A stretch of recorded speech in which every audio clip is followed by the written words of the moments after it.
ఉష్ణోగ్రతలు పెరిగి చాలా మంది డీహైడ్రేషన్ కు గురవుతున్నారు.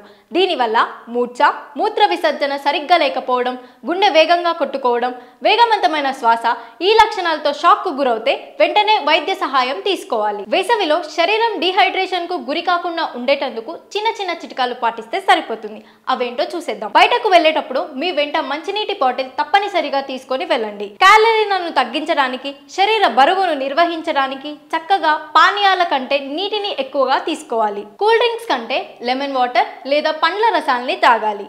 చల్లటి మంచినీటిని తాగాలనుకునే వాళ్ళు కుండలోని మంచినీటిని తాగడం మంచిది. ఎండలో పనిచేసేవారు ప్రతి గంటకు 1 గ్లాస్ మంచినీరు తాగాలి.